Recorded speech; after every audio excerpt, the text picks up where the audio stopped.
আমরা জানলাম এই বহির্ত্বক হচ্ছে ফলের খোসা। ফলের খোসা। এই ফলের খোসা কি করে? এই ফলের ভিতরের অংশকে কি করে? রক্ষা করে। আর এই অংশটাকে বলা হয় মধ্যতক। কি বলা হয়? মধ্যতক। এই মধ্যতক সাধারণত রসালো হয়। কি হয়? রসালো। প্রিয় শিক্ষার্থীরা, আমরা আজকে জানবো ফল ও বীজ। ফল ও বীজ। আমরা বোর্ডে যে ছবিগুলো আঁকছি এই ছবিগুলো সম্পর্কে আমরা ধারণা নেব। এই যে এইটাকে বলা হয় ফল। কি বলা হয়? ফল। কি ফল? এটা একটা আমের ছবি। কিসের ছবি?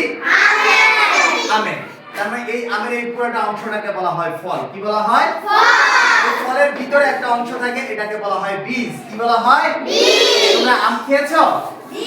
আমের ভিতরে একটা কি বীজ থাকে। এটা আমরা গ্রামের ভাষায়, আমাদের আঞ্চলিক ভাষায় এটাকে বলে বড়া। এটাকে বলা আটি। কি বলা হয়? আটি। এটা হচ্ছে বীজ। এটা কি? বীজ। এখানে ফলের ছবি আমরা জানবো আমের বিভিন্ন অংশের। এই ফলটার বিভিন্ন অংশের নাম। যেমন এই ফলের বাহিরে একেবারে চতুর্দিকে যে একটা আবরণ থাকে, এটাকে বলা হয় বহির্ত্বক। কি বলা হয়? বহির্ত্বক। মনে থাকবে, এই বাহিরের অংশটাকে বলা হয় বহির্ত্বক, যেটাকে আমরা গ্রামের ভাষা বলি আমের চামড়া। কি বলি? চামড়া অথবা শিলা। শিলা মানে এটাকে বলা হয় বহির্ত্বক। কি বলা হয়? বহির্ত্বক। এবং এই বহির্ত্বকের ভিতরে যে অংশটা, এই অংশটাকে বলা হয় মধ্যতক। কি বলা হয়? মধ্যতক। এবং আমরা দেখতে পাচ্ছি এই আমের এই ফলটার মাঝখানে যে অংশটা, এটা একটা কি? বীজ। এটা কি? বীজ। অবশ্য এই বীজের একটা আবরণ থাকে। বীজের মাঝখানে কি থাকে? একটা আবরণ। বীজের চতুর্দিকে আবরণ থাকে। এই বীজের এই আবরণটা, এটাকে বলা হয় অন্ততক। কি বলা হয়? অন্ততক। এবং অন্ততকের ভিতরে যেটা থাকে, এটা হচ্ছে বীজ। এটা কি?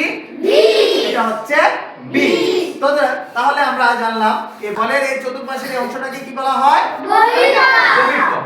এবং বহির্ত্বকের ভিতরের অংশটাকে কি বলা হয়? মধ্যতক। কি বলা হয়? এবং বীজের যে বাহিরের অংশটা অন্ততক। কি বলা হয়? এই বহির্ত্বক, মধ্যতক বা অন্তর্তক, এটাকে বলা হয় একসাথে, এগুলাকে বলা হয় পেরিকা। কি বলা হয়? পেরিকা। এবং এই বীজের এই মাঝখানের এই অংশটাকে বলা হয় বীজ মূলত। তাহলে আমরা ফলের এই বিভিন্ন অংশের নাম জানলাম। আমরা কি পারবো? জি স্যার। এটাকে কি বলা হয়? বহির্ত্বক। এটাকে কি বলা হয়? মধ্যতক। এই অংশটাকে কি বলা হয়? আর এটাকে কি বলা হয়? বীজ। এই বহির্ত্বক, মধ্যতক ও অন্ততক, এটাকে একসাথে কি বলা হয়? পেরিকা। এখানে আমরা বইয়েতে দেখছি যে ফলের বিভিন্ন অংশের নাম, বিভিন্ন অংশের নাম, ফল, বীজ এবং ফলের বিভিন্ন অংশের নাম। স্ত্রীকেশর মনে আছে? স্ত্রীকেশর। স্ত্রীকেশর গর্ভাশয়ের ভিতরে থাকে ডিম্ব। কি থাকে? ডিম্বক। ডিম্বক হলো স্ত্রীকোষ। ডিম্বক হলো কি? স্ত্রীকোষ।